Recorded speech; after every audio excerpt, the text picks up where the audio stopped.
When I was married to my older daughter's dad, he would leave every morning really, really early for work. He would leave around like 5:30 by the latest to go to work.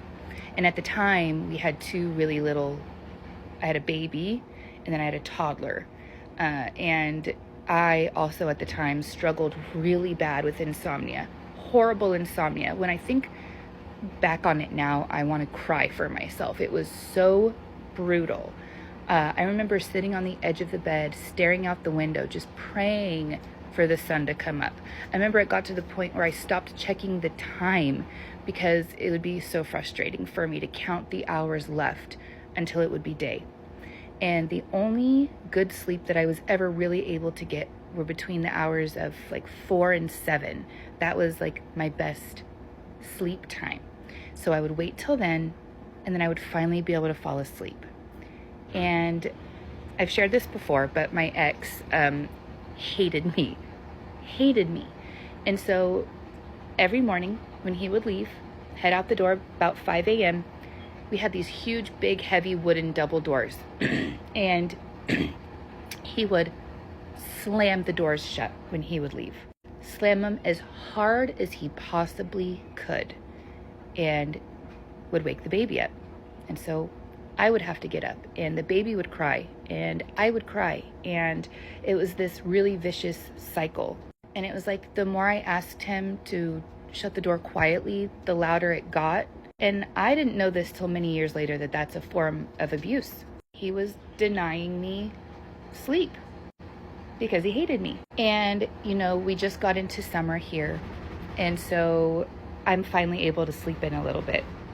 Throughout the school year, I get up before my now husband because I've got to get the kids up, get him ready for school. I make his coffee. I sometimes make him breakfast. I have to go to work earlier than he does. So usually he is sometimes the last one in bed. But now it's summer.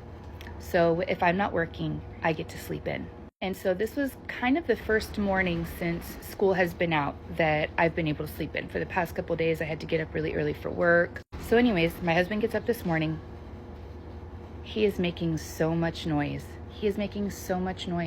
And he is being so loud that it almost feels intentional to me. It's almost like he is throwing a fit that he's got to get up and get ready while everyone else is asleep.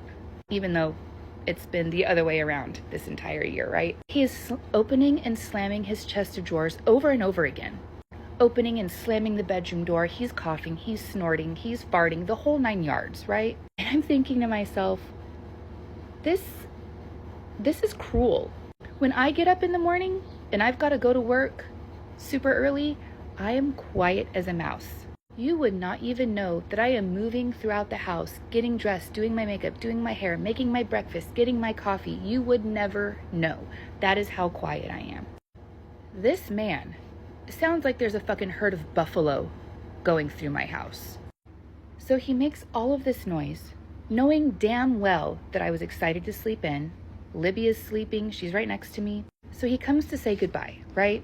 And I kind of brush him off a little bit because I'm frustrated with him. And I say, yeah, okay, love you, goodbye.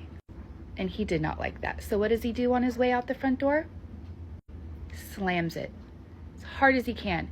Makes the front window like shudder. Well, that was a little triggering for me. So I texted him. I said, since it's summer, I guess we have to have this talk again because we've had this talk every summer for years now, which is hey, I can finally sleep in, and maybe you don't like that. Maybe subconsciously you're upset that I get to sleep in now.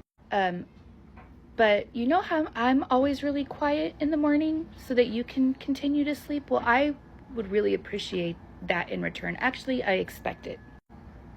Yeah, I do. I expect that consideration in return. And you can't try to convince me that you're incapable of being quiet. You are a grown-up. And I said, I don't know if you're subconsciously upset that you have to get up before everyone else now, or if you're just not thinking about us, or if you don't care. But I'm going to need you to tell me which one it is. Because once again, we've had this conversation many, many times. And you know, I come across things about this on TikTok, on Instagram, you know, where women are like, me getting ready in the morning, and they're being all quiet and they're trying not to, you know, do anything and try not to make any noise. And then it's like my husband getting ready and leaving in the morning, and he's just sounds like a freaking water buffalo, which means that a lot of us deal with it and they like try to make it so that it's funny. But is it funny?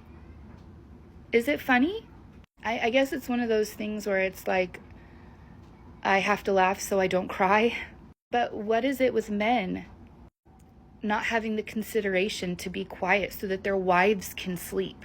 Their wives, who probably take care of their children and take care of the house. Why? That's the big question right there.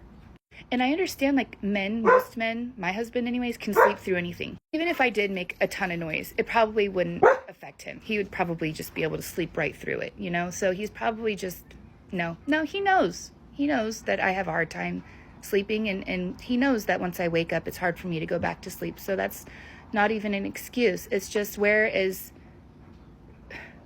the consideration for us?